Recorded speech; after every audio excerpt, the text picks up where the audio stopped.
Thank you for making. My name is Lois Karanja, and I will lead us in a word of prayer so that we can start our session today. Let's pray. Dear Lord, we thank you for your grace has been sufficient for us. Thank you for our customers. Thank you for their businesses.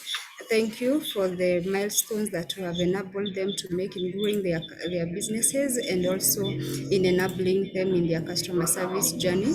Lord, as a bank, as we empower them on how to offer the best customer service that is going to help them grow their businesses, we pray that, Lord, you may guide us through this session and we welcome your presence. And we also pray that you may guide each and every speaker. For this we pray, trusting and believing. Amen. Peter, thank you. Amen. Amen. Thank you so much, Lois, for that prayer. And again, a very warm welcome to our customers in this webinar session. We are glad to have us in this. We are in Customer Service Month, and I know we've been celebrating in different ways. But as a bank, we have also said that we want to have this session so that we can discuss on some of the tips and some of the insights that we can carry through. And these insights will be very helpful in our businesses, even as we do engage our stakeholders and our customers. And it's a great session, and I'm hoping that we'll be engaging and we'll be able to share insights that we have already learned and even getting feedback from you, our customers. Now, as we progress, we are in the topic for the day is leveraging on customer service to grow our business. If you can go to the next slide, Sammy. So we are saying that we want to leverage on customer service to grow business because we know once we serve our customers well, then there are opportunities for us to grow our business. And we also want to see how can we do it, the best way so that we are able to get the best. And at today's agenda, we have presentations. One of the presentations we're going to have is from Sami Ndabuki from CoBank. Sami Ndabuki is our head of customer experience in the bank, and he'll share a few insights. We'll also have Phoebe Mureithi. Phoebe is working as a relationship manager at Customer Experience, supporting our customers all through in matters related to customer service and customer experience. And she'll be sharing the insights that now will be useful for us to pick and see what we can apply in our businesses. We have some digital solutions that we also use to support our customers in matters regarding to payment and collections, and we believe they will be part of good customer service that we want to offer our customers. So we have some few brief. I'll be able to share a few insights again on the same. After that, we want to have a very engaging session through Q&A. So we'll have panelists sit down and receive the feedback and the comments from you, and we'll be able to answer during the Q&A session. Now, we want to have this session for 1.5 hours, and we've started at around 11:05. We will move faster to just make sure that we end at 12:30. In terms of ground rules, we have just muted our videos and our microphones for customers just to ensure that we have a very seamless conversation and session that is not interrupted. But we encourage us to use the chat box down there just to make sure that we share our reactions and our comments and questions that we would want to have, and we'll be able to address that. Above all, we also want us to have a very enjoyable session. So make sure that you enjoy this session because it's an interactive session. And it's a session that want to learn and apply what we know we have learned. Going forward is to say we also want to appreciate you customers, know where you are and what will be your names and what are your expectations for the day. So moving to the next slide, maybe just tell us what is your name, where are you, and what is your expectation for this session. So maybe we'll pause for a minute as we receive that feedback from you. Thank you.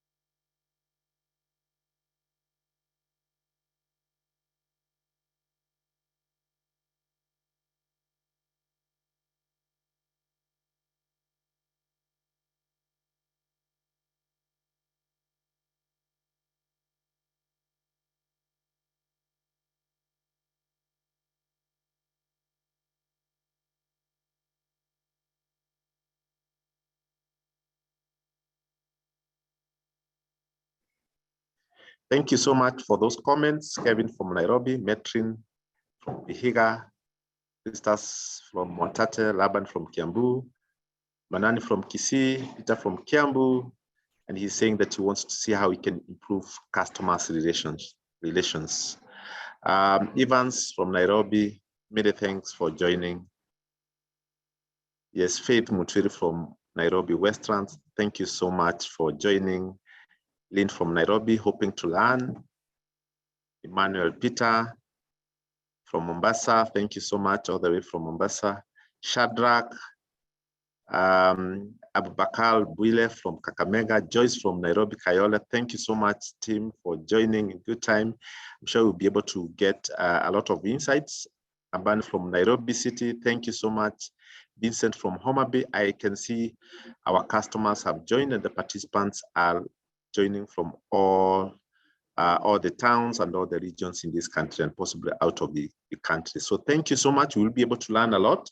And before we go to the main training, I want to invite Sami Ndabuki, our head of customer experience department in the bank, just to give a few insights and some opening remarks and tell us what we want to expect in this particular session.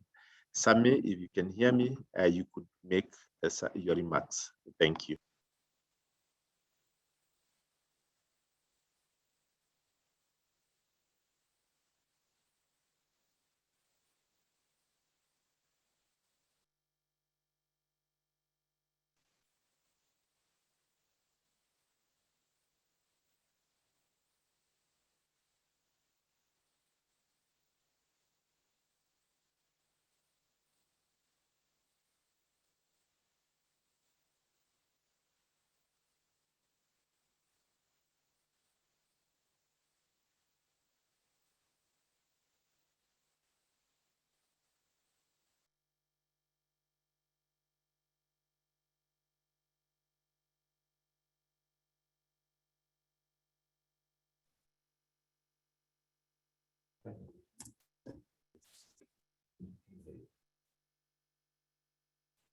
Just check in, mic check. Lois, can you hear me?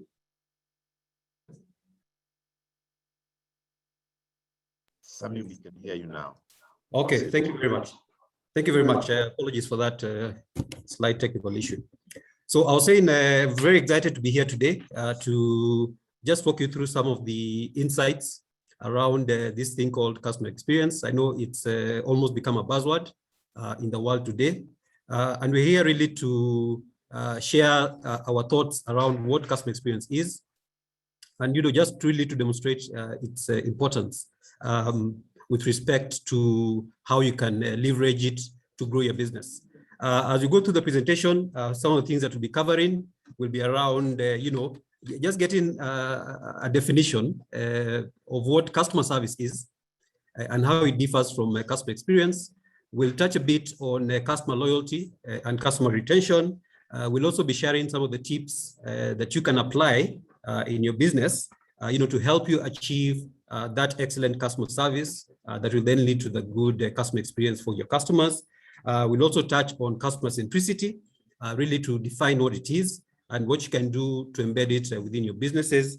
And at the end of it, really just to demonstrate how an excellent customer experience, can lead to growth in your business. As we start off, I think my request to all of you would be, let's make it an interactive session. We'll be asking some questions as we move along, just to get your own personal experiences.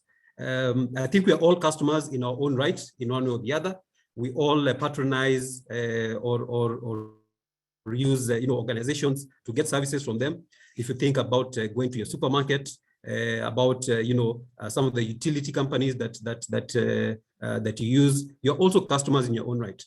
So it will be really good as we move along the session for you to also internalize and see, put yourself in the shoes of the customer, and that's a key. It's a key thing that we normally say in customer experience. Always put yourself in the shoe of your customer, because that will then really help you to understand what it is that they go through and what you then need to do as a business owner to ensure that your customer gets the best service and the best experience that they deserve. I think with those few opening remarks, mine is to welcome you all. I'm happy to see that we have quite a good number of attendees.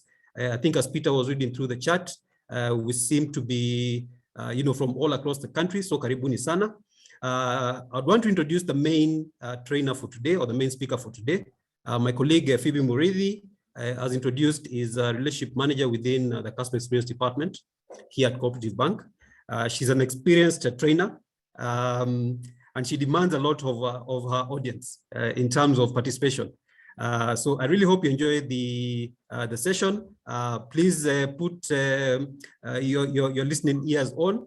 And at the end of the session, let's open up and have all the questions that you might have from today's presentation, and even from your own personal experiences, so that you can share and have it be of benefit to all of us.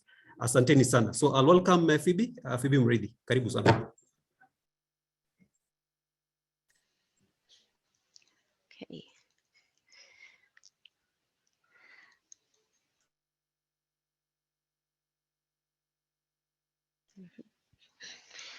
Thank you very much, Sami. That was quite an introduction. I'll try to live up to the expectations. Good morning, everybody. As we sort out my video, I'll give a brief introduction of myself. My name is Phoebe Muridhi, as has been stated, and I'll be taking you through the training for today. I have seen a number of expectations that have been passed on in the chat, and I hope that we'll be able to meet your expectations today. Of course, if there is any question or there will be any feedback, we'll be able to use this. We'll be able to use the chat box so that we can be able to work together and walk through this journey together. And good, now my video is up. Okay. So we'll start right off or right away with our training for the day. And I do have a request for all the participants that we participate as much as possible. Sometimes in training, you'll be able to see that you learn more when you participate, and you will also learn more when everybody else gives either an opinion or a view, or even ask questions or raises any concerns. So it makes it much more interactive, and we can be able to work together with that. So starting us off, when you have a question, or if you have something to say, or maybe if I ask a question and you're not able to unmute, please proceed to utilize the chat so that we can be able to see the feedback and we can work together from there. Now, starting with the very first slide that we have here. On the left, the one that has a black background, somebody called Tom Knighton actually said that customer experience is the next competitive battleground. It is where business is going to be won or lost. Now, previously, probably maybe 10 years ago, we used to have customers would consider a lot to do with pricing. Most of their preferences would have a lot to do with pricing because the economy was also very difficult. It was not what it is today. Maybe 10, 20 years ago, very few people in Kenya had vehicles. It was actually an achievement for you to have a car. Nowadays, we have young people being employed or starting businesses at 20, 25 years old. And among the first things they'll do is that they'll buy a car. Back then, we only used to have, KA, KAB, KAC, and that would take almost 10, 15 months before you see the next new one. Nowadays, you will see KD something, KDB today. Next week, you will see KE something. The other week, by the next month, we have already skipped over. We've already skipped over a number of the alphabet letters. That speaks to the growth of the economy or the change of the economy that we have today. Now, when it comes to customer experience, and in this training, I'm going to use customer experience, customer service, and CX. Customer experience and CX mean more or less the same thing, and we'll get to that definition. When it comes to CX, especially nowadays, customers or people are not so concerned with pricing as much as quality and value addition. And that is why we are saying that customer experience is the next competitive battleground. You can gain customers because of the level of service that you are offering. You can lose customers because of the level of service that you're offering. That's why we're insisting it's the next battleground. It's not about necessarily the variety of the products, not too much about the value, but mostly about the entire experience that the customer has with you. Then the one on the right, where we have the yellow background, it takes a month to find a customer and only seconds to lose one. Now, this is very, very true. I'll start with a brief story. just to demonstrate this point. We see if I'll be able to get my point home. So the other day we were doing some decorations and some wrapping of gifts that we needed to get across to our customers, to our staff. And I went down to a shop that is selling these items. And the first trip, I met this gentleman, very nice guy, and he took me through the products that he has. You know, now for ladies, we are very specific about the kind of items we want.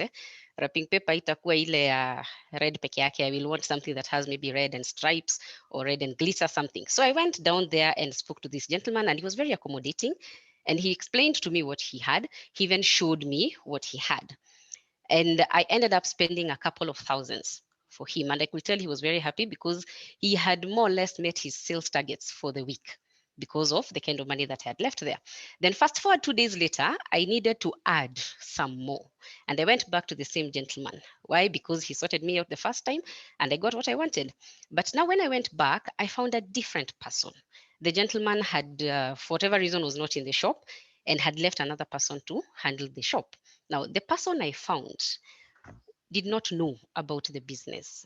In fact, I was the one who was showing her that this item is usually put under this shelf, underneath this shelf. This item is found on your right. This one, use the ladder or the stool, go to that left corner and you'll be able to find the item that I want. And we kept going back and forth. But I told myself, since it looks like she's new or she's being trained, it's okay. I'll try to work with her. So of course, I ended up spending more time showing her where to get the items instead of her serving me. And then in the process of all that, we identify the items that I need. We put them aside. And now it's time for her to tally the totals and for her to write for me a receipt. Accountability is very key. So we need the receipts. Now, when she is looking for the receipt book, because she also doesn't know in the first place where the receipt book is, she starts looking for it. Then another customer comes and he wants one item costing, it was around 50 bob or thereabout. And he came, he bought the item and she stopped serving me. She stopped writing the receipt and went to look for the item. Remember, she doesn't know where these items are. So she went looking for it again. So that gentleman was the one telling her, "Apana si hapo. Enda ilo pande ingine, then you'll be able to get it." And she went and got it, but it took a bit of time. Then she moved it and unfortunately she got the wrong item. So she went back again. All this time I am standing there waiting for her to finish. Then when she finishes with this guy, a second person comes in, another customer comes in and also wants something small or one thing. Again, it was an item for around 100 bob or 60 bob. And we repeat the same situation. She doesn't know where it is. She has kept me pending. Now, in the middle of all this, I get impatient. So I ask her, na sasa utanimalizia aje? Siwanze kuandikanga receipt as this other lady is sending you money through M-Pesa because she was making the payment through M-Pesa.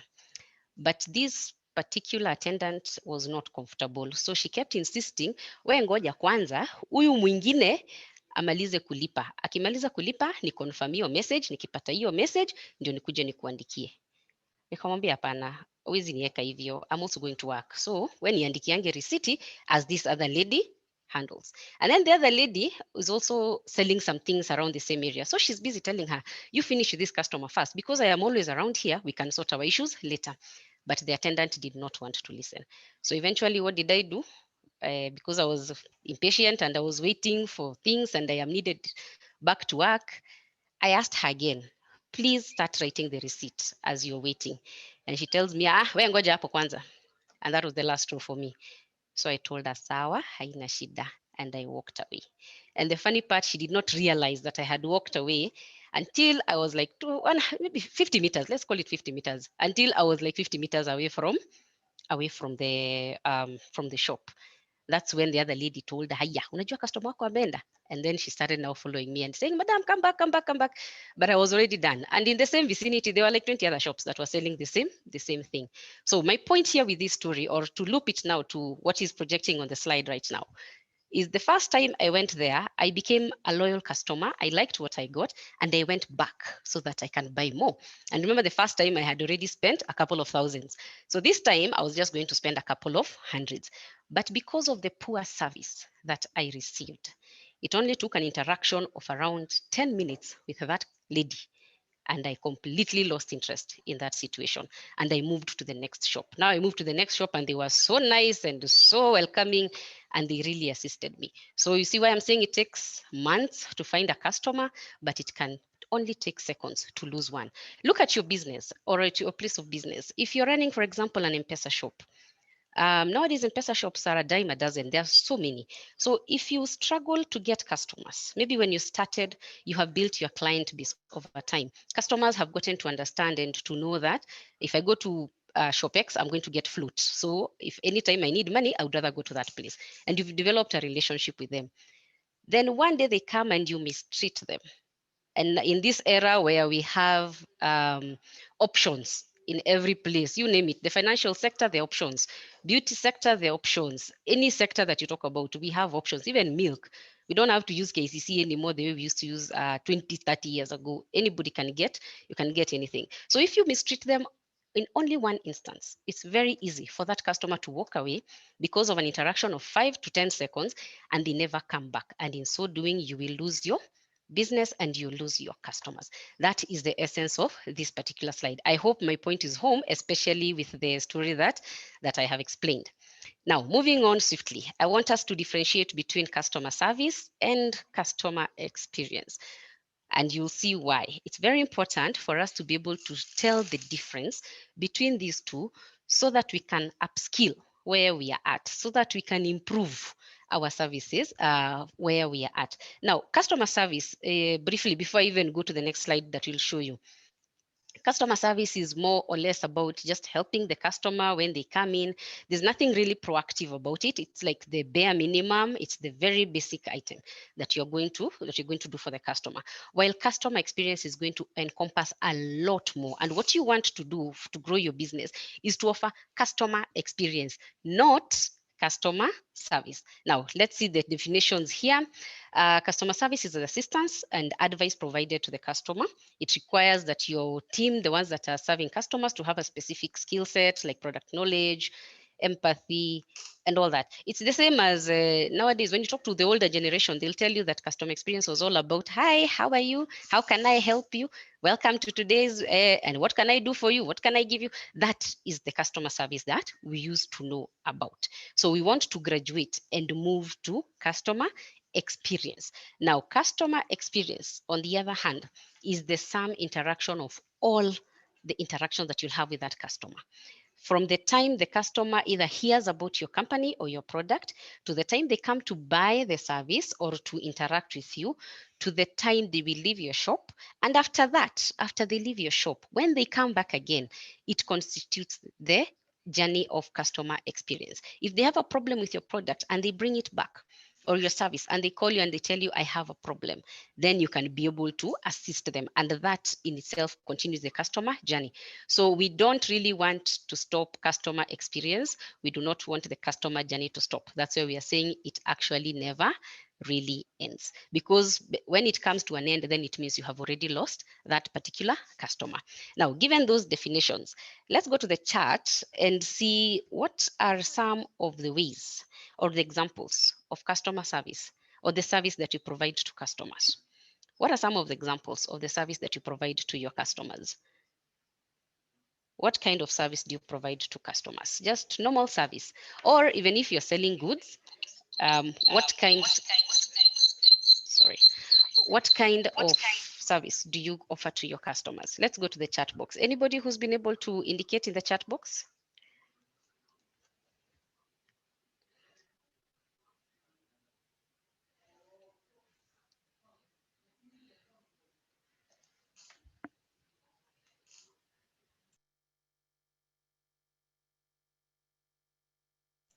Guys, this is the only way I'll know whether we are communicating or I am having a monologue on this other end. So please, let's go to the chat box. Yes, I can see.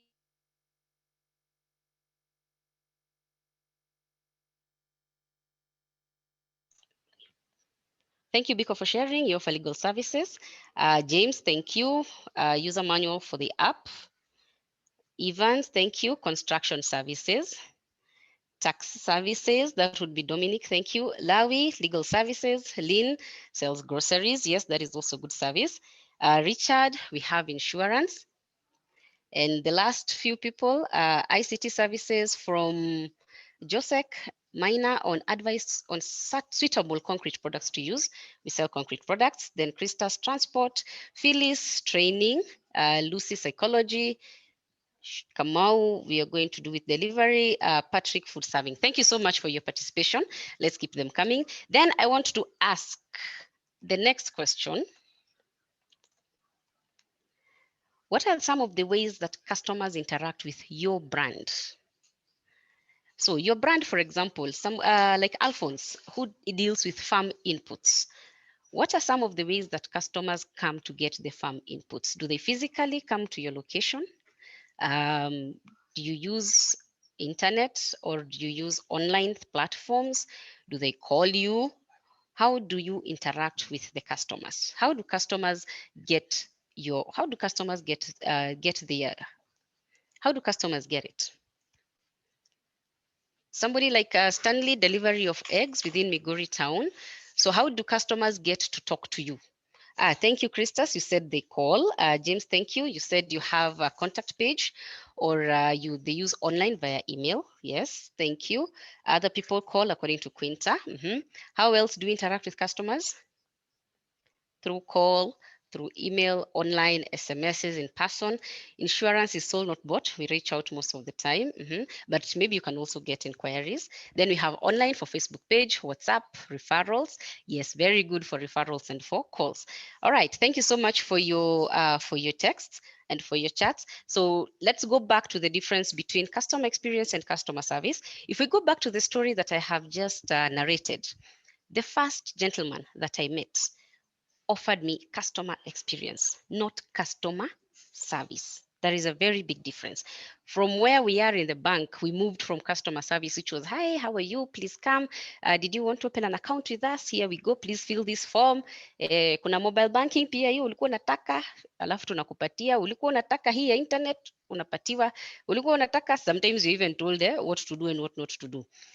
And we move on. After we are done with you, we don't call you, we don't do anything. Most banks were like that before. But now we have moved to experience. Now, by experience, I mean you can now have the phone number of your branch manager in your contacts. When you have an issue, you can call him and have a personal relationship with him and have a discussion with him and tell him, I don't like the way your queues are long. I don't like the way person X treats me. I like the way this and this is happening. And the manager as well has your number in his phone. And when he needs to reach out to you, he doesn't have to go through too many people to get to you. And he's able to reach out to you proactively and tell you maybe there is a certain thing I've seen in your account that you need to change. Kuna check umepatiana hapa na ninaona ni kama inaweza kuwa na shida ama haitakuwa na shida. Kuna kitu hapa hivi nimeona insurance inaweza kusaidia. Nimeona hii biashara yako ya kuku, we have an insurance package that can be able to assist you. That is customer experience. It's going over and beyond what the customer expects. When you go to buy maybe cereals, and you have different types of cereals, the people who know how to sell these cereals will go the extra mile. The ones who are offering experience will go the extra mile and tell you, if you take the ndengu of this type, you will have to boil it for 20 minutes, for 30 minutes before it's ready for consumption. If you take lentils and you soak them for this long, you can be able to do this and that. They'll even go a step further and tell you, this one you can take with rice, this one is best with chapati, this one is best with that, depending on what they are selling. But the point is the experience they give you from the time you walk into their office to the time you leave. And when you leave and you go and boil your ndengu and you still find there's a problem or the stones were too many, you go back again and you tell them there was a problem and they sort it out and they listen to you. They will offer you that experience. But normal Kenyan entities and businesses are only fixated on their service part. Where a customer comes, you address the issue and then they go. You do not follow up with them. You do not have their contacts. You do not see if the product was worth it. You do not see if the product was okay with them. Was it a good fit? Because I might come wanting cement and what I actually need is, kokoto. So you need to follow up with me to be able to see. So that is the difference between customer experience and customer service. So my prayer is today, by the time we're leaving this discussion, you will be able to see how customer experience, not just service, but experience will be able to improve your sales, boost your revenues, earn you more money, and get you more customers. And you can be able to actually tell the difference between all these items. Now, going to the next one, I want us to focus on the photo, on the photo that is on the left side, on the right side, as we deal with customer experience. Now, CX, as I said, is a journey between from the time the customer walks in to the time they will leave and give you feedback and you proceed with that relationship. It is tied a lot to the connections that you have with the client. Physical, psychological, and emotional. Nowadays, when you get an emotional connection with a customer, they tend to give you more. They tend to be more loyal to you, as opposed to if you just give a book, if you just sell maybe farm produce. If you're selling farm produce, let's say you're selling eggs. If you're selling eggs and you do not connect with your customers on an emotional level, such that, or to an extent that when they need eggs, maybe at 7 p.m., they can still call you and make the order, then there is something that is not right. There is no emotional connection. When you go to buy a dress or clothes, the attendant should be able to talk to you in such a way that they tell you, this one is not very good for your figure, but this one will do. And when they do that, that allows you to connect with them emotionally and you become even more loyal to them. You also need to be aware of how customers perceive you.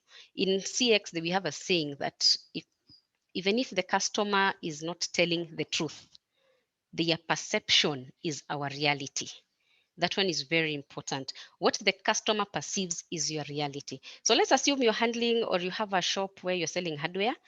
If one person came and requested for cement and got less and then told his friend has not even come to your shop, but already has an attitude that you sell substandard items or you skim off the top of some items.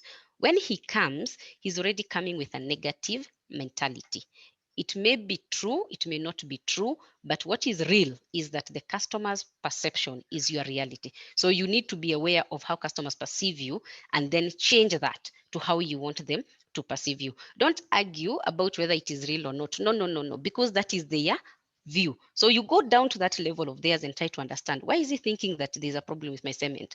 You talk to him and then he'll tell you, no, my friend came the other day and did 1, 2, 3 and we got the cement was less. You ask him, who was your friend? What did he buy? When was this? And then he explains to you. Don't be so defensive because the customer is giving you negative feedback. No, that's actually very good feedback and it allows you to change the brand. It allows you to change the perception. Now, the first thing or the first step in this customer journey is discovery of the brand or access. What do I mean by this? Kama leo nataka kununua furniture, the first thing I'll do is I'll get my money. I see what my budget is. Typical Kenyan is going to ask his friends. Nitaenda kwa WhatsApp group zangu niandike hapo, who knows where I can get furniture? Alafu my friends will respond and tell me I bought from X at this price, like that. I'll probably go a step further. Niangalie online, I check your reviews, I see if people have good things to say about you and your services. If I am satisfied, then I walk to your shop. Now, when I walk to your shop, we start the product testing experience. If I'm looking for the seats, the recliners that are very nice and comfortable, I will maybe come with a friend. We sit down on the cushions and we try to see if we are comfortable.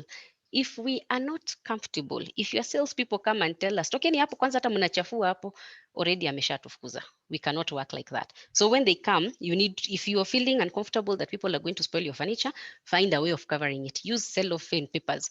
You cover it so that they can be able to sit on it and test the product. If it's a perfume, I'll want to come and try it maybe on my hand or on my neck. I smell it, I see if it works for me.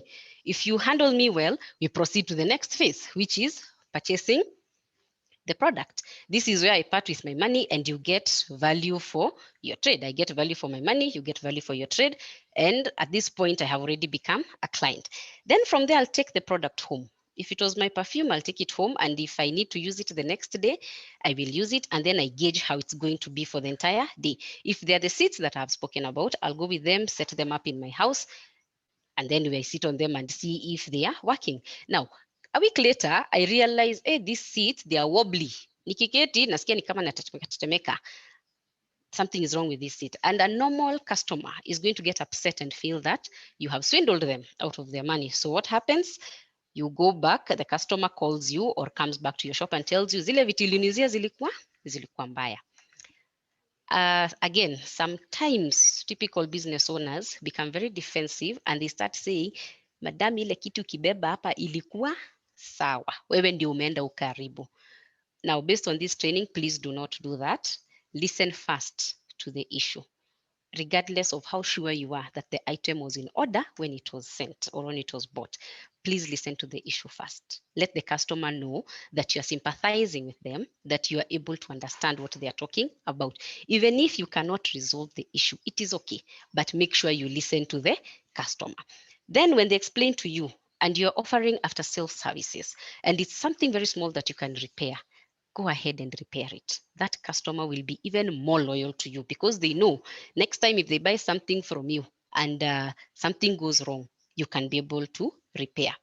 You can be able to assist them or to sort them out. You can work out the financials later, whether it will be 50-50 or you'll repair for free or they'll need to add a small charge. But if it's something that you can repair, please go ahead and repair. This is the post-sales experience. And it is very important because if a customer buys something or gets a certain service from you and they cannot come back to you so that you support them, they will never come back to that shop. Never. They will go to another shop where they know that if things go wrong, somebody is going to be able to assist them. So that covers the entire journey of the customer. After this post-sales experience, please contact them again after a month. Ask them, na zile vitu bedhe bado zinaendelea, ziko sawa? Ile laptop nilikuuzia bado iko sawa ama umpata shida yote? Even if they tell you there's a problem, the very fact that you have called them to find out if things are working is a very big plus for you, and you're going to get more loyalty and the customers will be very happy with you, or they'll be happier with you. Now, this customer experience that we keep talking about, what exactly is it? What exactly is it about? We've tried to break it down. There's a lot more that goes into customer experience, but of course, because of time constraints and different industries, we'll just zoom in on these few that are displayed here. So what do customers really expect from you? Quality in terms of speed, accuracy, convenience, and personalization. Let's use the example of a bank, of our customers when they come to the banking hall. There's literally no customer who comes to the bank to wait for 2 hours to be able to access the service. Hakuna mtu anakujanga kutoka home anasema acha nikakae leo kwa branch, nikae tu niangalie vile watu watafanya. Hakuna, everybody wants to come and get service as quickly as possible. Accuracy for us is extremely important. If you give us a check of 10,000 and instead of depositing 10,000 we deposit 100,000, unaona hapo tumekupatia pesa extra yenye hata hatukuwa nayo. If you give out a check of 10,000 and then we deduct 100,000 from your account, that will be equivalent of taking money from your account without your authority. So accuracy is extremely key. Then you have the convenience and personalization. This personalization, remember my story from the beginning. After I spent so much time with that lady and she didn't even know my name. When I left, she couldn't even call me by name. There's a difference when somebody says, excuse me, sir, please come. And there's a and when somebody else says, hey, Peter, please come. When they call you by your name, you react better, you respond better, as opposed to when it is just a generic greeting of yes, madam, no, madam. So encourage your staff, encourage yourself as well to interact with customers and get to know their names. That way you personalize the service. You get an emotional connection. People are very attached to their names. Mtu akisikia tu jina yake anageukanga kuangalia ni nani anamuita, as opposed to nani na ile ingine yenye mnaonanga pale chini upande wa downtown unasikia customer kuja. All those, that is not professional. So as much as possible, try to find out the customer's name. When you don't know the name, then of course you can use madam and sir. Those ones also acceptable, but don't have the same customer. Mtu amekuja wiki mzima from Monday to Friday na bado unamuita madam. Hapana. That is, you've already had a lot of interaction with them. You need to know their names. Then the other thing that customers are looking for, the products and services are supposed to perform as they are supposed to be, the way they are meant to be. I don't go to a shop, or you don't go to a shop to buy bread so that when you get home, you find it is stale. If it is stale, that's a loss of money. We've spent so much time going back and forth to tell the shopkeeper that the bread is stale. Then the shopkeeper has to go back to the distributor. The distributor has to go back to the factory and tell them you sold me stale bread. All this can be avoided if you just check your products and your services and see that they actually perform as they're supposed to be. They need to deliver. When you go for a training and you leave and you've not learned anything, then that training did not deliver. That was more or less, it was substandard. So even your products and your services are supposed to be of a certain standard, and make sure that they actually work. Then you have the low effort to fulfill their need. What do I mean by low effort? For example, again, going back to banking, sometimes you will call and call and call and call, and your phones are not, and your calls are not being answered. So you try for almost 30 minutes, unapiga simu, unapigia hata marafiki zako wale unajua wanafanya kwa hiyo bank, your relationship managers who you know work in that bank. For some reason, maybe that's the day everybody's in a meeting, they're not able to pick your calls. Then you get upset. Unaona ni pesa itapotea. Next thing unasema, wacha nikimbie kwa branch, niangaliliwe. You go to the branch.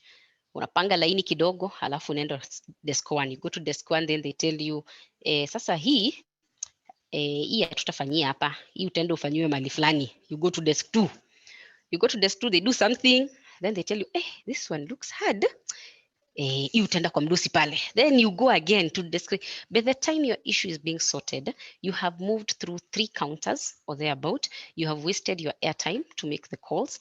You have stayed for so long looking for this solution that you have applied so much effort, hata umechoka mpaka unashindwa, is this product really worth it? That is the effort that you have applied. So the effort a customer applies to get to the product or to get to your service should be as minimal as possible. So if you're doing online, like some of us have said that the way you distribute your stuff and how customers reach you is through online. So if you're using WhatsApp and you have a WhatsApp business account and I send you a text asking, I would like a phone for this much with the following specs, how soon do you respond to me? Do I have to keep calling you so that you respond to me? Do I have to physically come to your shop so that you respond to me? Yet, in your vision or in your delivery, you have said that you can be able to do it online. You're making me to struggle so hard to get to where you are. You need to minimize the effort. And the way to minimize the customer's effort is to improve access. If you're doing online, if you have a website, make sure the website is easy for people to navigate. Isikuwe kitu complicated. Mtu akienda apate complicated items, vitu kwa website anashindwa kuingia, ataacha kuangalia. They'll just be like, let me just go to the next shop or to the next website. If you're offering delivery services, make sure that if you said you are coming at 10, you are coming at 10, because that customer amepanga pia maisha yake. They have their own schedule. If you come in at 11, then you have messed up their entire day and you're making them to utilize a lot of effort. The other thing that allows you to minimize the customer's effort is when the client, when your staff or your team members know about your products and your services, so they can be able to attend to them quickly.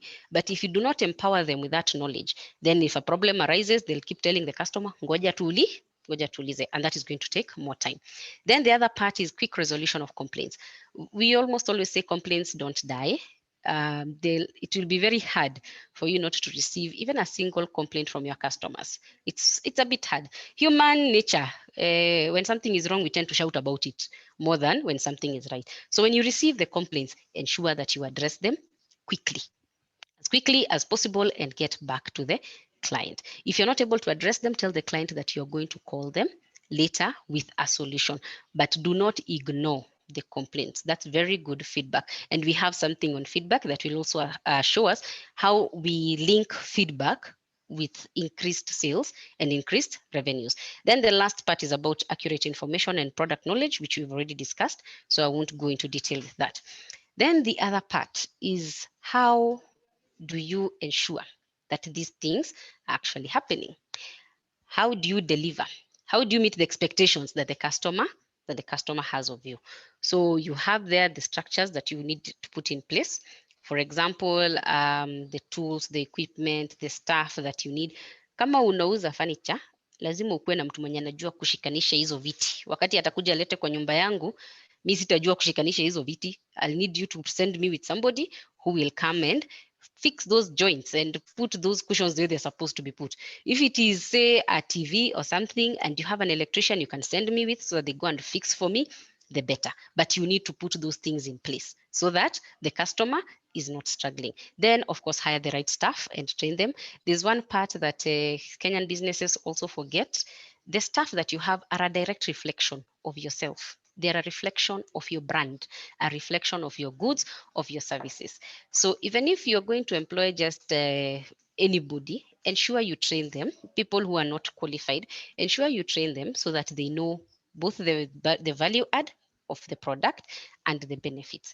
And there's somebody that can be able to handle the customer. Invest in training them about the customers. Invest in that. It's very important because sometimes you're not the person who is there physically. And if you are the one who is there physically, also for yourself, invest in knowing how to handle customers and how to handle complaints so that you do not lose customers. Now, most of the other things we have already gone through the relationships, not transactions. This is where you're not just looking at the money angle. You are looking at the long-term relationship with this customer. So your price is 1,000 bob, for example. That is okay, that you've done your mathematics, you've seen it's 1,000, but don't be in a hurry to serve this customer so they can give you the 1,000, then you move to the next customer. You'll get these customers 1,000 and they'll never come back. But if you serve them well, you take your time, you will get their 1,000 and they will come back to bring you another 1,000 and they'll bring their friends to give you another 1,000. So take time to build the relationship, make the relationship count, the emotional connection we were talking about, make it count, not just the money.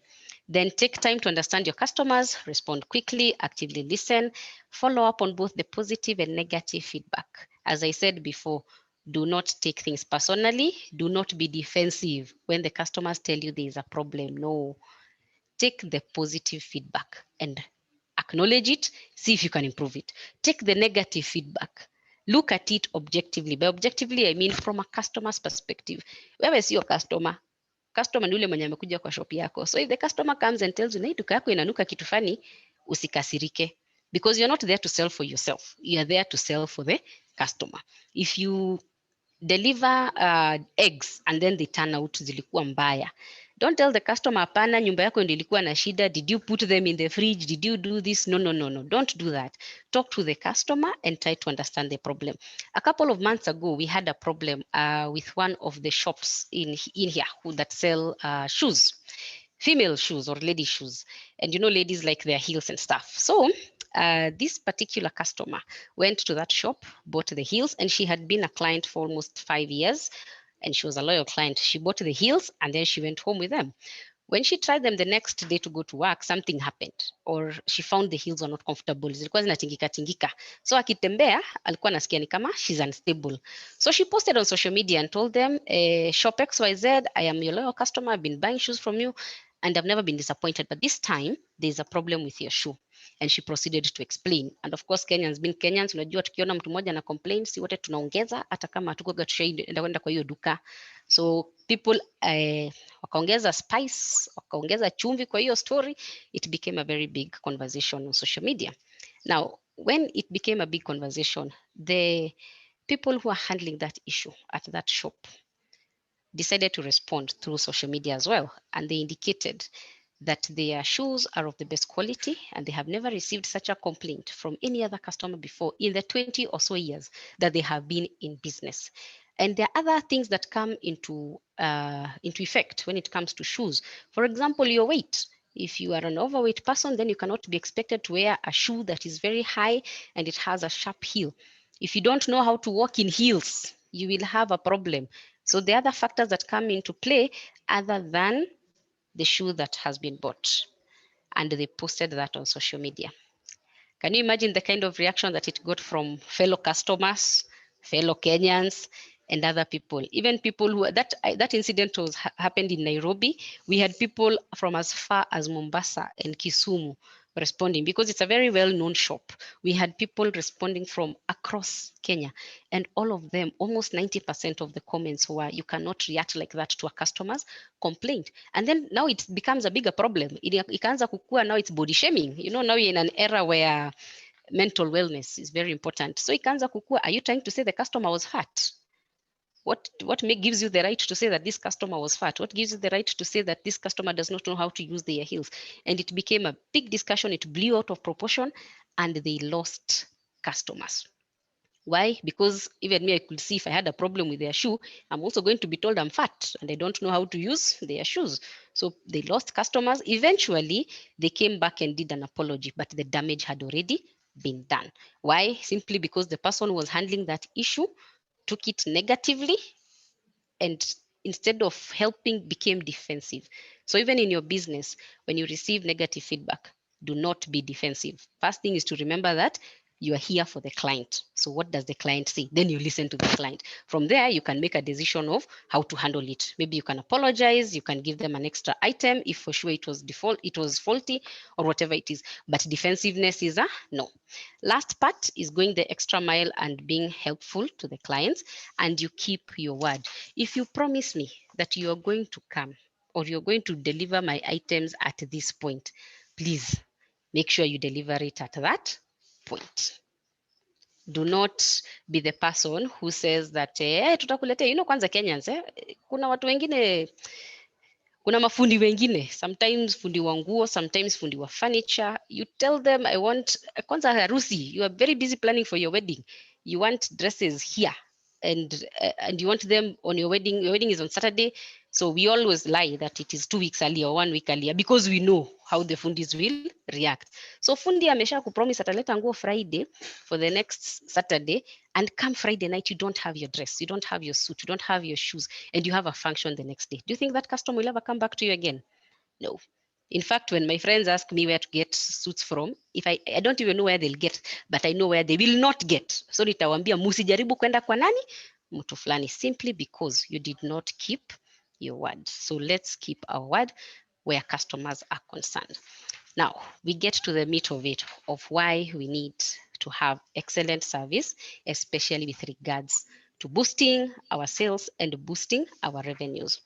First thing is about customer retention. We'll go into a bit of detail later, but customer retention is more or less, usikuwe na kichungi. Unajua vile huwa mtu anachunga chai, and then unachunga tu vizuri, chai inapita vizuri, unabakia na majani.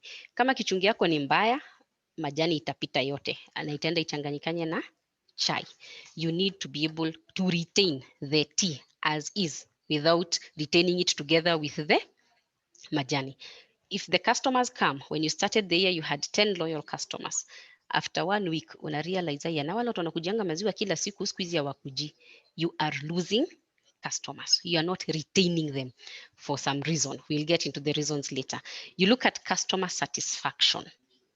How happy are customers with you, with your service, with your value, with your time, with your location? What is this that influences them mpaka wanakuja? Are they satisfied? Are they happy? Then you go to the third one. It will help you to improve, to cross-sell and to upsell. So cross-selling is this. Kama uko na duka, for example, unauza, let's see, maybe you have a hardware and you are selling cement, nails, what else do you have in hardware? Saws, hammers, and all that. So we have all these that you're selling. If you have good service and you are able to retain that customer, the customer that comes to buy cement, you can ask them, you can sell to them the nails and tell him, aya na tunakuaga pia na msumari, as you build, ukifika ile pati ya misumari, unaweza kujia hii misumari. Ukifika ile pati ya kama ni ya pipes, the iron pipes, the rods, ukifikia hapo kwa mjengo yako, kuja nitakupatia hizi na hizi. And because you have been a good person to this customer, because you've been offering excellent customer experience, this person will come back when they need what you are selling. But if you don't have that good service, you are going to lose that business. So you can see with repeat customers, you can be able to sell more. Mtu alikuwa amekujia mkate peke yake, lakini vile unamuongelesha unamkatia, anaenda pata ananunua na maziwa, ananunua na majani. Kama alikuwa anataka tu nyama peke yake, which is beef, inafika mahali mnaongea mpaka unamconvince hata pork inakuanga poa, hata niko na kienyeji fulani hapa ya kuku, and be able to buy simply because of the way you are treating them and the way you are talking to them. So instead of you getting their 1,000 bob from their pockets, you end up getting how much? 2,000. These are the main reasons why customers come to your shop, because of satisfaction and because you're sorting them out. I hope we are clear on that one. Now we can move into the details. And the details here, the first one is, how do we use feedback to be able to improve service. Now, in this case, I think I'll start. Yeah, we'll move pretty quickly because of time. So feedback is going to help you to know if you are in the right market, if you're selling to the right people, and if you're selling the right product. If you don't listen to customers, you won't know what to improve, what not to improve. Look at a big company like Nokia. Nokia, when we started using phones, they were the biggest company in the world. Kila mtu alikuwa na Nokia, ilikuwa 3310 na ingine sijui ilikuwa 1100. Almost everybody had that. Today, how many people do you know who have Nokia? You actually have to think and see how many people have Nokia.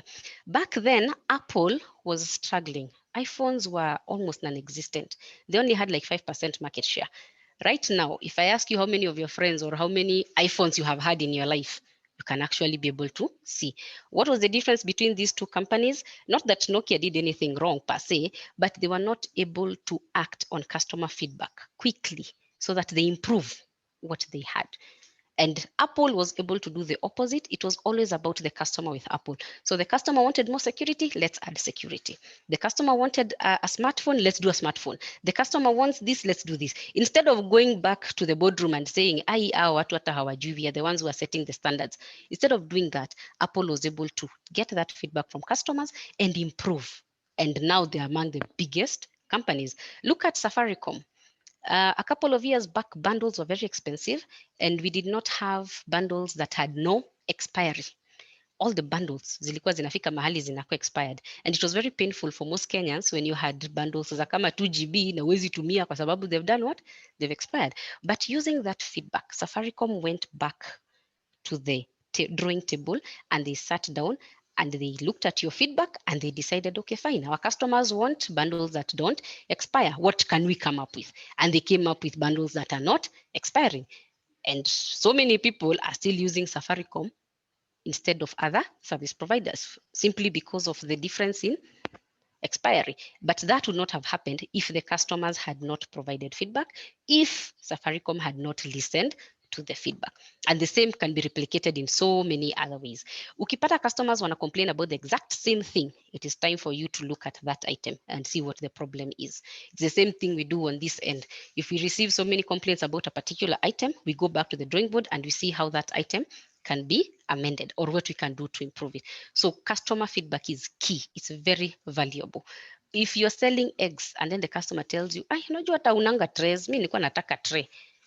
It is not an attack. That is feedback. Look for a way to source for the tray and that customer will remain with you. It's very simple. Listen to the customer, adjust what you can. Of course, you're looking also at your finances, but adjust what you can. It's very easy for you to be defensive and to lose an opportunity in trying to assist the customer, to lose an opportunity in innovation and improving your product. I hope we are together up to that point. That one shows you clearly how you can be able to improve your products and improve your sales using customer feedback. Then we go to customer retention. Did you know that businesses spend 10 times more to acquire a new customer than it does to cross-sell to an existing one? When I come to your shop and it's my first time, I've not tested your product, so I don't have any loyalty towards you. Uta have kuni convince for almost 10 minutes for me to be able to buy that product or to part with my money. Yet, where I have been or where I'm a loyal customer, for example, if I'm an Apple customer and they roll out a new phone, I don't need convincing to go buy that phone. In fact, mimi nitajipeleka niende nikanunue hiyo simu mwenyewe without Apple doing anything. But when I am new or when I have had a negative experience with you, it will take you so much more time to be able to sell. In fact, it is said that customers are willing to spend you will spend 67% more on new customers than the ones that you have. Loyalty is one of the most important things that you need a customer for, especially during this time. We have seen how COVID has worked. We have seen how it has wreaked havoc in our economy. The people who had loyal customers, hata ukiisha stock kwa duka na customers wako ni loyal, they will keep calling to ask you, ulipata, zimekuja, they'll keep coming to check. But if you don't have loyal customers, you will remain as you are. Your business will also suffer. So customer loyalty and retention, very important, especially when you handle customers well. If you give them excellent service, they will not leave you. They will not forsake you watakungojea tu. I give you an example. We had a bank that collapsed the other day called Chase Bank. And when they came back, people were still wondering, when is Chase coming back? Yet it had already collapsed. We've had businesses that have gone down, but people have gone back to boost them. Why? Because of loyalty. So when you have loyal customers, they tend to spread the word to their friends, and they come back and they give you more business if they are loyal. So for you to promote this loyalty, all the things that we've spoken about today, ensure that you're able to do them. Then you will boost customer loyalty. Retention is ensuring that you do not lose customers. As you are expanding, as you are growing, as you are trying new things, don't lose those customers, because it will take you much more to be able to acquire a new client. So make sure you do not lose them. Customers become your brand ambassadors when they are loyal. Brand ambassadors, for example, somebody who is well known, like maybe let's use an example of Churchill. When Churchill comes to your shop or to your hotel and he posts on social media saying, hey, I am at Mama Kamau's and the fish is amazing, you guys should try. Hata hujamlipa kitu, yeye tu ameona tu acha post aonyeshe watu vile niko smart. Do you know the next week you will have hundreds of customers walking in to come and try it. Somehow Churchill has become your brand ambassador, and that is how some of these people make their money. But it gives you a lot of mileage. Now imagine if you have such clients, na hata hujatumia pesa kwao, just your service, your goods, the value add that you have, they talk to everybody else and they tell them about you. Won't that be easy for you without you even doing any marketing or anything? It will be by word of mouth. That is one of the other ways that you can be able to increase sales using customer service. So if you make a dress for me, I have my friends, I have my sisters, my cousins, I'll go tell them the next time you guys have a wedding, by the tunaenda kwa nani alinitengenezea nguo vizuri. You've not even spent a coin, you've not spent a shilling, but you have gotten like 10 customers. You treat them well, the 10 go and tell another 10. And in so doing, you make your money. Now, some statistics here, 72% of customers will share positive experience with 6 or more people. If a customer is not happy, 13% of them will share the experience with 15 or more people. And I want to say it will be more. Why? Because we have things called social media nowadays and WhatsApp. How many WhatsApp groups do you belong to yourself? An average Kenyan, or the average Kenyan belongs to like 10 of them. The office one, the one for work, family, and families, you have like 20. Then you have cousins, you have the ones for high school, campus, kila mahali, hata nyumbani pale kwa court, mahali unaishi, you also have another WhatsApp group. So what happens? You make a mistake, you stress me, I will post in my WhatsApp group and say, hiya, did you guys see so and so doing 1, 2, 3? And another 5 people will see it, and then they will forward it to another 5 people, and the negative news will spread. In an hour, in 2 hours, all of us will know what happened. You remember the incidences that we've had, like the Westgate attack, the Dusit attack, the Garissa attack. All of us, almost everybody, found out about it within the first 2 hours, within the first 1 hour. Why? Because of social media. That is how fast people can be able to spread the negative vibes. So try as much as possible not to give them that opportunity. 92% of customers will completely abandon a company or a brand after 2 or 3 negative interactions. Now imagine 92%. Let's translate it to people. If I have 10 customers and 9 of them, not 9 of them, and I mistreat them for the next 3 or 4 weeks that they come to my shop, it's likely that at the end of the 3 weeks, I will have only 1 client remaining, simply because of the mistreating. So 92% is a very, very big number. Don't give them the opportunity to leave you. Don't give them that opportunity. I think we will take a brief break, just a minute, so that we can finish with customer centricity. Just a minute or so that I can also be allowed to take some water. Saa zingine unaongea mpaka mate inaisha. Meanwhile, if there are questions, then you can be able to post them on the chat as I take just a minute out, and then we'll be back. Just a minute.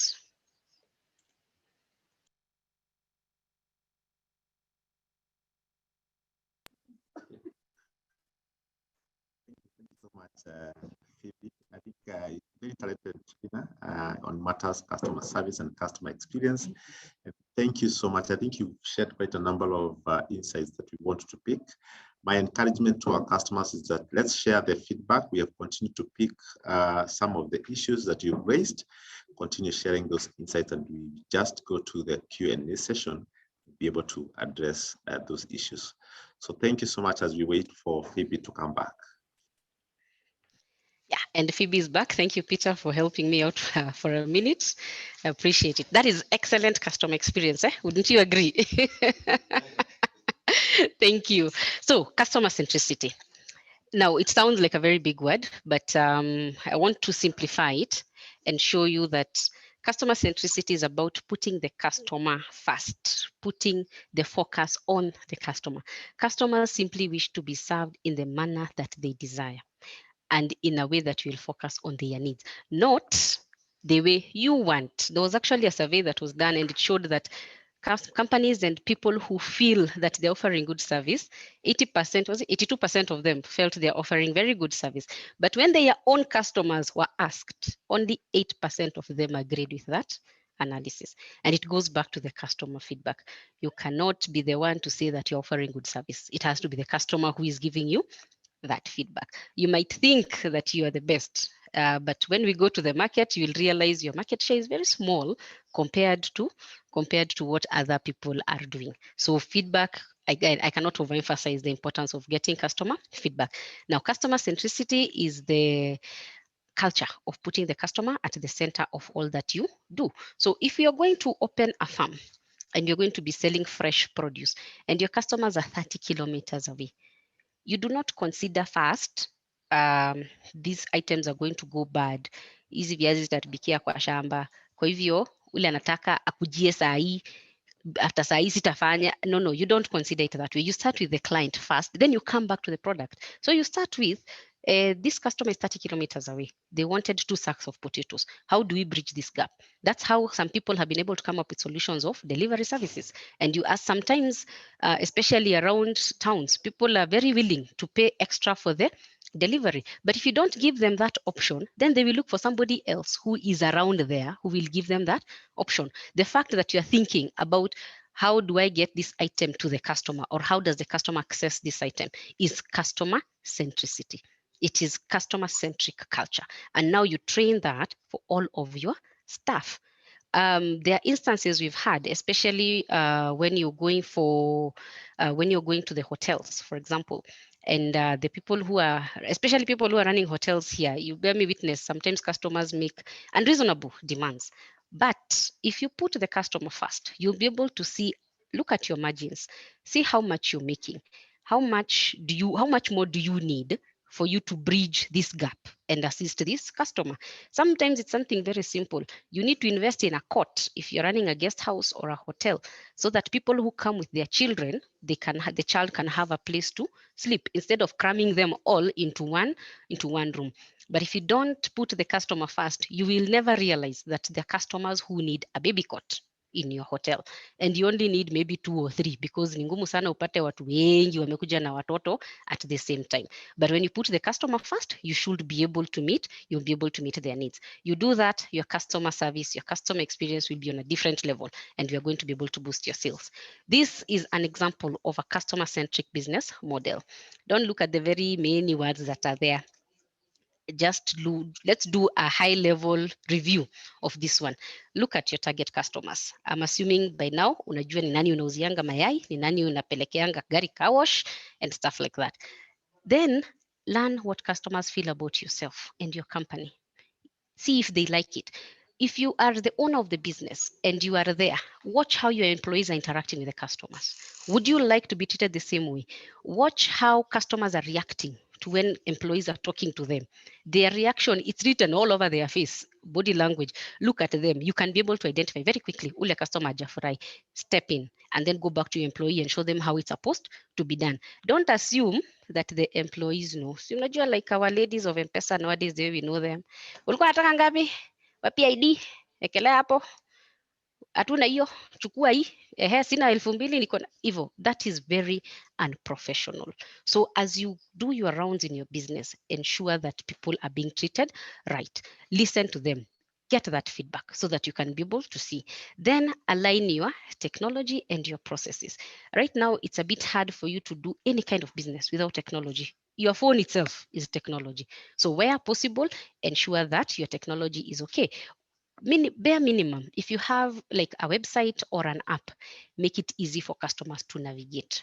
Then you can also start planning for customers for the next time. That is what is called journey mapping. For example, if you're running a hotel and you have customers who regularly come for group meetings or group lunches, the next thing you should be thinking about is, do I have a hall where these people can sit separately from the other customers? Then they can engage in the activities comfortably. You introduce that hall, you market it as maybe bridal showers, baby showers, group meetings, jama meetings, you'll have people coming.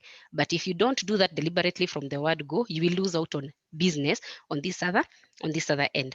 We've seen people who have been able to introduce such halls or such facilities, and customers are willing to pay an extra 1,000, 2,000 to access that facility, and you can be able to grow your business through that. Then engaging with the staff and the leadership, that one is okay, we've already discussed it. Transforming your culture and reward systems. We have just concluded Customer Service Week in October. A show of hands, how many people celebrated Customer Service Week last week with your clients? Just raise up your hand. 5, 6. We are 175. 13. How many people? 16. We are at 10%. 19 out of 176. These numbers need to go up. Why? Your customers are not just yours alone. They also belong to other people. So if your neighbor is observing Customer Service Week and you are not, guess where the loyalty will go? On the other side. Most people associate it with giving free goods, with feel-good vibes and attention. So if they go there and they find good service, what happens to you? You lose out on business. So this coming next year, ensure you celebrate Customer Service Week in your own small way, whatever it will be. But make sure that customers are aware that you are part of Customer Service Week for the next year. You will even gain more business, more traction. Then the last part is customer feedback. I won't dwell too much on that. We have already agreed on that part. So we go to the next part. We are on track. I think we're almost finishing. So happy customers are willing to pay more. Customers reward the companies that they're doing business with by coming back and by paying for more. 68% will pay more to the company that provides great service. That means if you have 10 customers and you offer excellent service, 7 of them will want to add you a 50 bob, 100 bob, a 500 because of the kind of service you're offering. 33% will pay up to 9% more. Now, these figures just look abstract. Let's do the physical mathematics. Use your phones. 33% are willing to pay 9% more. So assuming you're selling a product at 100 shillings and people are willing to pay 9% more, what is the 9% more of 100 shillings on the chart?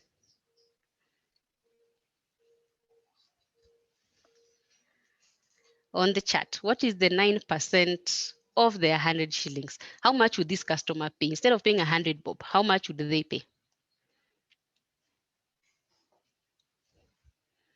Calculators, ama wale wenye, there are people who are able to, Alphonse, thank you, Alphonse, and Maina and Godfrey, thank you. People can be able to see. So this customer will be able to pay 109 shillings. There is another statement there that says we'll pay 20% more. So if you're selling an item at 100 bob and we are willing to pay 20% more, that means you get how much? 120. And this increases your profits. If you add value to your service, if you give them excellent customer experience, people do not mind paying for more. And you can actually see this in the kind of environment you operate in. The other day, we had a new entrant in the supermarkets industry. We have Carrefour. And when they started, they were a bit pricier than the normal supermarkets, but they still have customers. Why? Because they have good service, they have variety. You'll get it there, so people don't mind so much paying for more. I hope we are together up to this point. This is the last section. I wanted us to see how poor service is also going to cost you. We've seen already how you're going to use excellent service to attract customers, retain customers, make them loyal, and they'll spread the word on your behalf. But what is the cost of poor customer service? Look at the very last bar, the one that is in blue. Why do customers leave companies? 68% of them leave because they are turned away by an attitude of indifference on the part of the service provider. Note this has nothing to do with the quality of your product, nothing to do with the quality or the pricing. It has everything to do with the person who is interacting with the customer. You can actually lose up to 70% of the people who are coming to your business simply by doing or having the wrong attitude. You look at this, what happens when you have poor service? Loss of brand prestige and poor reputation. Warren Buffett, a very rich man, said that it takes 20 years for you to build a reputation and 5 minutes to ruin it. Very, very short time to ruin that reputation. If you think about it from that angle, you'll actually start doing things differently. Loss of current and potential customers, because poor customer service kills conversations. If somebody has just been rude to me, you cannot come and start telling me, now we also have another service for you. No, I'll not be able to listen. So I will leave, and anybody else who has witnessed that interaction will also leave.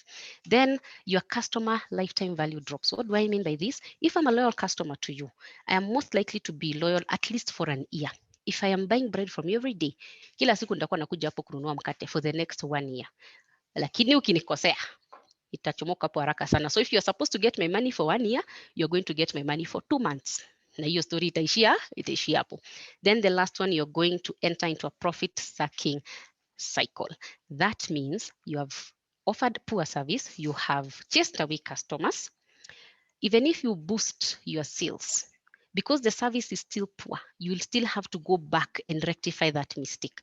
Hata ukifanya cost cutting to what extent na bado una mistreat customers, wataenda tu bado. So you'll have to bring other people to come and train them, and that will require much more money. So you keep losing money simply because of what? Poor service. And finally, as we conclude, customers who are satisfied will refer other people to you. They will buy more from you. They will tell others about your brand without you lifting a finger, without you incurring any marketing costs. It will result in more sales and new customers. It will translate to more revenue at lower acquisition costs. Remember, we said it takes almost 10 times more effort to acquire a new customer. But when it's by word of mouth, you have literally made zero effort. It's the customer who is actually getting people for you. And eventually, your bottom line is going to be positively impacted, and you will meet and exceed your objectives. And your income is going to grow substantively. You will not be having these problems that other people are having. And at this point, I hope that we have all learned how customer experience, and not just customer experience, excellent customer experience can be able to help you to grow your income and to boost your revenues. You've also seen the cost of having poor service and the small things that you can be able to do in your business so that you can be able to improve on the same. Thank you so much for listening, for participating. We don't take it for granted. We appreciate it a lot.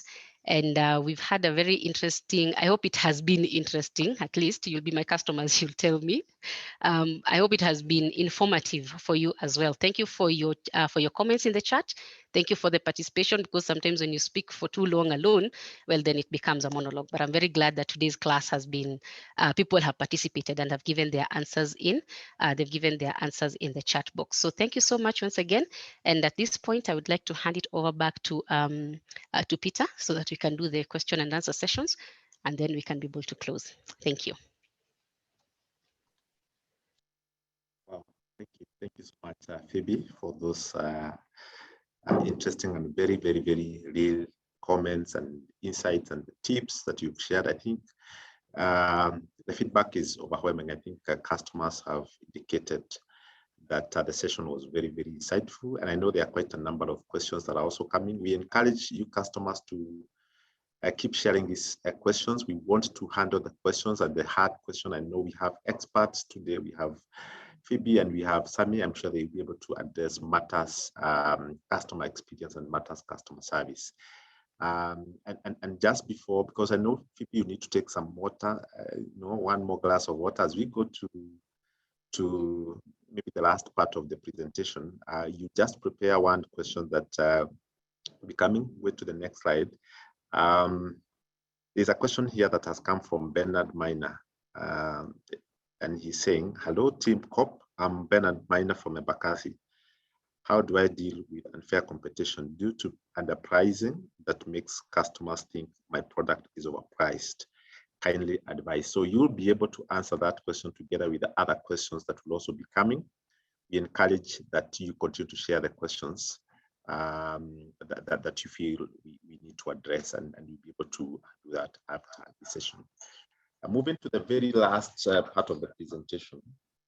And this is more of now what the bank have done to respond to the needs of the customers. I think we have some digital solutions. Go up a bit, Phoebe.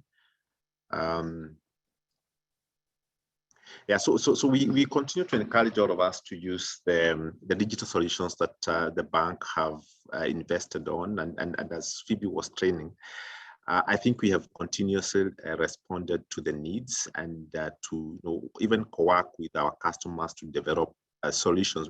These days we don't call them products, we call them solutions because they are supposed to address a certain need. And one of the things we've been able to do is to make sure that we have invested heavily on our digital platforms, digital solutions that will enhance our interactions and our way of banking and even getting collections. And of course, I know time is not on our side, but I just want to remind ourselves that we have the MCOP Cash. I think everybody is aware that you're able to transact using our mobile phones. The COP agents that are here that have really supported our customers, not that just going to the branches to wait for longer, just to make sure that then these are some of the solutions that we have that support you in matters customer service and ensuring that then you continue to transact. We have collection, we have the Lipa na M-Pesa termination, that you're able to terminate all the funds that you have to accounts without necessarily having to go to account. And even for as customers continue to pay, these are solutions that you want to have. Looking at even the POS machines or the PDQ machines that we have, they support our customers in terms of payments. And when we give them options to pay, again, you also score in terms of customer experience, because some customer would come with a card just to pay. And do you have these platforms to ensure that then you are able to receive the payments, the direct debits, the ATM, you're able to use these solutions to make sure that then you continue to transact. Of course, the COP Online is our internet banking, another tool that again supports matters collection and making sure that you're able to make payments. Moving on is to say that we of course I've talked about the Lipa na M-Pesa. You're able to get a Lipa na M-Pesa. I don't think there's any shop that these days don't need this because most of the customers' monies are in their mobile phones, and these are some of the solutions that we have also partnered with Safaricom to ensure that then you're able to make your payments, or customers are able to make their payments. And you're able to get the ones that if you don't have, then you're able to get the ones that when customers pay, you're able to get their details. And that's why we have the COP, the 400, 200.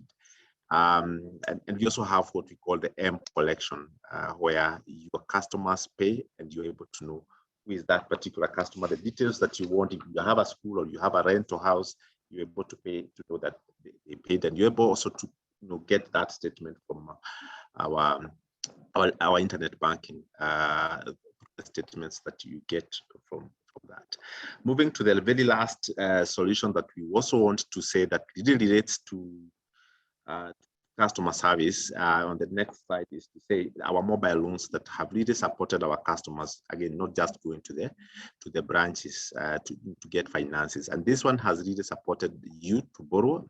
We have a maximum limit of up to 1 million, which supports you, to grow your business, to increase your stock, and you're able to pay this loan within 6 months. I don't think in the market we have any other platform that is able to give you this, this limit for that duration. So you want to leverage on some of these digital, solutions that we've given you And for more information, because of time, we may not be able to go through the digits, but ours is just to give you an insight of some of the solutions that we have that have really helped us, even as a bank, to give good customer service and ensure that, again, we don't keep you waiting for long.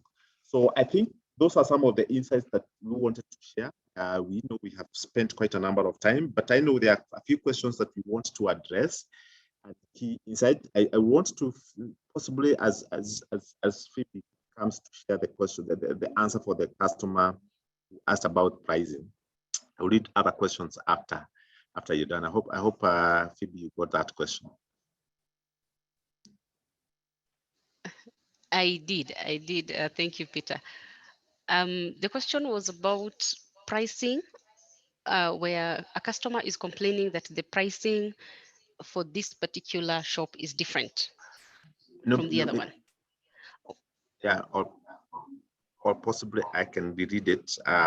Okay, please. Bernard had said that, hello team COP, I'm Bernard from Embakasi. How do I deal with unfair competition due to other pricing that makes customers think that my product is overpriced? Kindly advise. All right. Thank you, Bernard.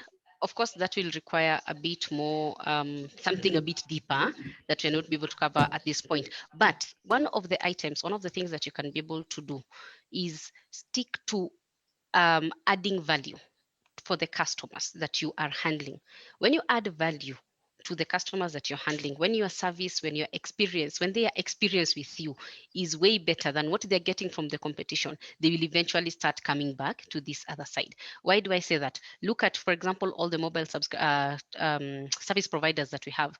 We have 3 or 4 big major ones, but we know the one that is the highest, the one that has the highest subscribers is also one of the most expensive ones. Yet people will still subscribe to that one. Why? Because of the value addition, because of access. Wherever you go in this country, they have a booster. They can be able to assist you, as opposed to others who may not be in a position to assist you. So try to add more value, try to improve your service. Where you can give something away or where you can bring the customers closer, you try to do that. You can try that for a month or so, then you can compare with the sales that you had before. If it doesn't work, we go back to the drawing board again and we redesign something else until your customers come back. Thank you so much, Phoebe, for those comments. Yeah, some of the customers will not actually worry about the price, provided they're able to get what they need, and they get it very fast. So I think it's a matter of looking at what else do you need to give so that you're able to give it as a package. Daniel Kio has asked a question: how I've not been able to access a loan yet. I cleared my previous loan. Please, what can I do? I will answer together with another question that has also come, that your limit, your credit score also keeps on going up and down. I think this is on the mobile loans. I think my answer to this, and in addition to what Phoebe had talked about, I think we need to work closely also with our branch staff, to say our business bankers and our branch managers, just again also to make sure that they keep understanding our needs. But one of the things I encourage us to do is to ensure that we offer the true picture of our business and to present all the needs that the business are in. Because I think during COVID and during lockdown, most of the businesses went down. And I think one of the conversations we have had is to say, how can we continue to support our customers even when they are not having good sales? And one of the things we have done is to ensure that, one, we understand where you are at.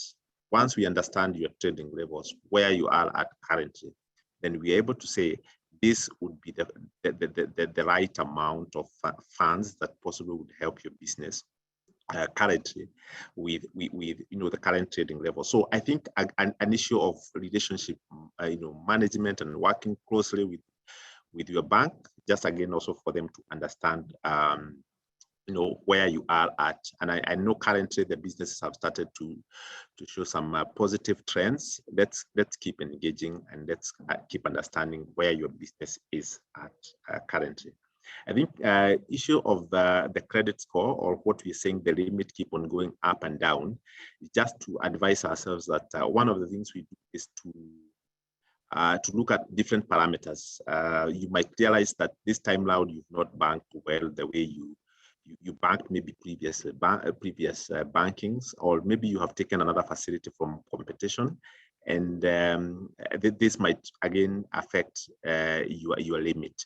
My advice is that keep banking with us, and talked about some channels that we've used to ensure that our customers continue to bank. I think bank everything, because now the the scoring machine is able to look at you and say, this is the amount that you're able to qualify at this particular time.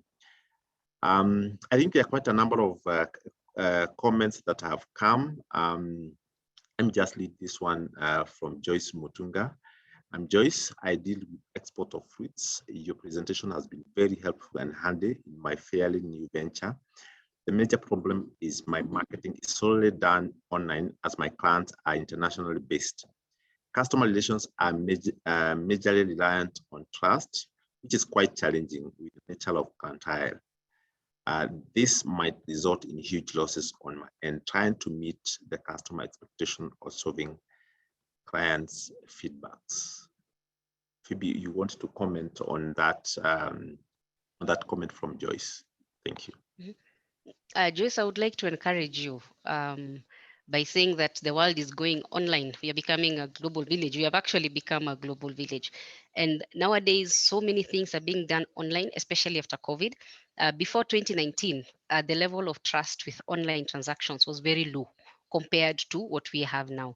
In the last 1 year, we've had to move out of our comfort zones and allow ourselves to be vulnerable, such that if I needed something and the shops were closed, or maybe it was during lockdown, or it's something about curfew, and I needed that item today, I would have to send my money to the trader, and then maybe I do part of it, and then when they deliver, I complete the transaction. That would almost never have happened before COVID.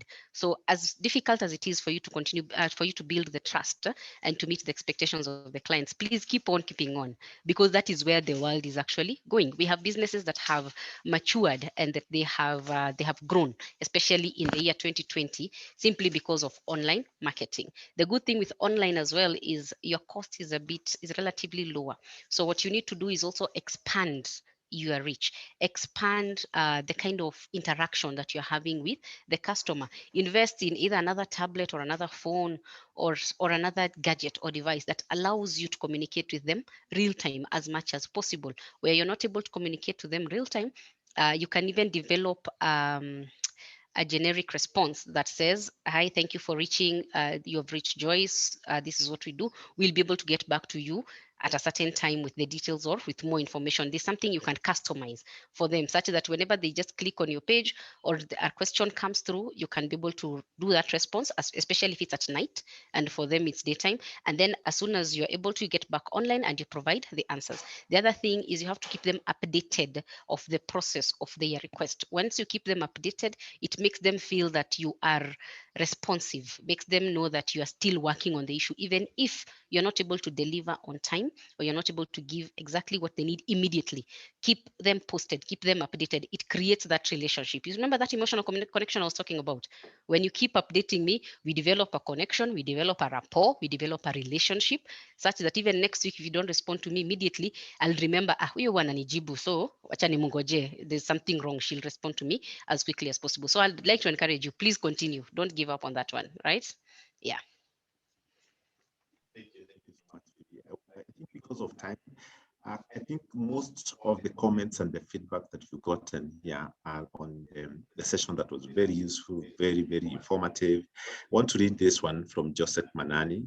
He's saying, now I understand why so guys, you are the best in providing the best customer experience. When the customer feels that his or her needs are heard, it will be easy to retain the customer. One of the ways you as a bank will continue to have loyal customers is arranging webinar sessions such as this one. Keep up the good work. that you're doing. I will continue to be a loyal customer. And so much thanks to you, Joseph, for those comments. Most of you have also asked about the slides, that whether you'll be able to get these slides after this. Yes, for everybody who logged into this webinar, you'll be able to get these slides in your emails, and I'm sure you'll be able to also get the recording and you'll get more details that you could possibly missed. So I think because of time, we would have wanted to move, take more time and talk about some of the questions and comments that you have. But I think I want to stop there. But before we do that, I want to invite Sammy maybe just to give closing comments, very brief comments as we go to close, and also Phoebe, maybe what would be your parting shot for both of you before we bring it to a close. Thank you very much, Peter.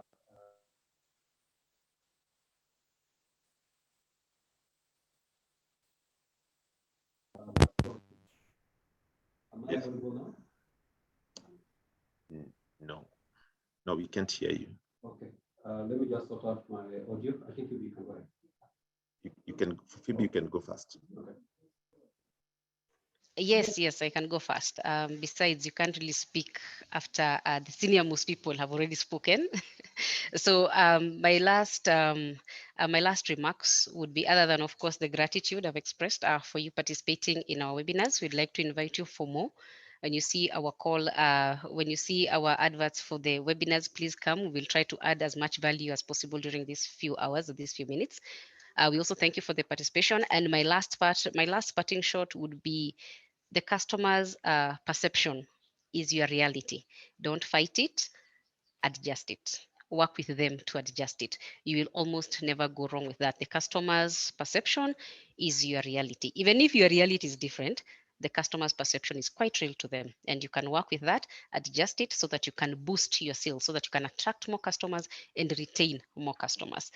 CX is the biggest thing that is happening right now and will keep happening for the next few years, where customers value the service, sometimes even above the goods that they're actually buying. And I wish you all the best in your endeavors and as you continue with your trade and your businesses. So back to you, Sammy. Thank you.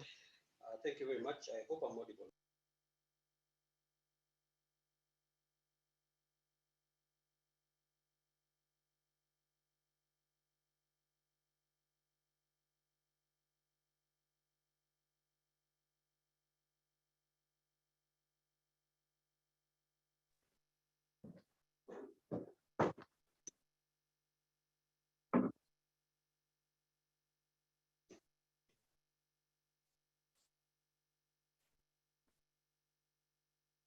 Sorry about that. We seem to be having some technical challenges here. I hope I'm now audible. I think mine is to really thank our customers for joining us today in this webinar where we spoke about customer experience and the importance that it plays, in driving business growth.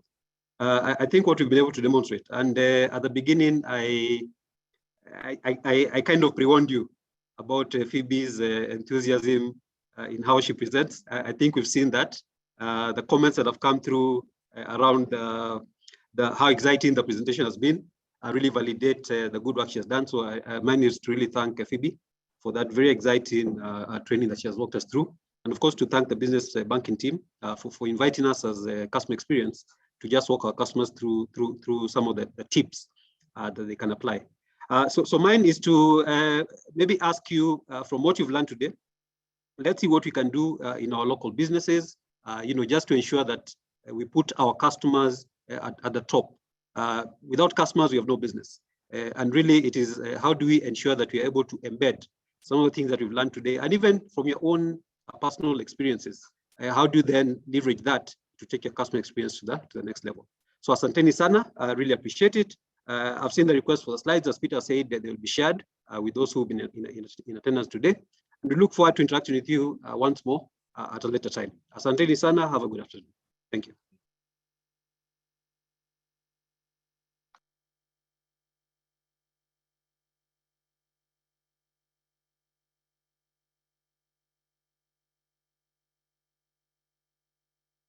Thank you, Sammy, for those comments. And we also want to appreciate our customers and our trainers for the day. Phoebe, many thanks. Thank you so much also, Sammy, for those comments. We'll continue to do this, and we just encourage you to use these insights to make sure that then you apply what you've learned. So asanteni sana, our customers, we wish you all the best in the customer service month. Continue to serve, give your customers as well the best services out there. Asanteni sana. Wishing you a very happy customer service month.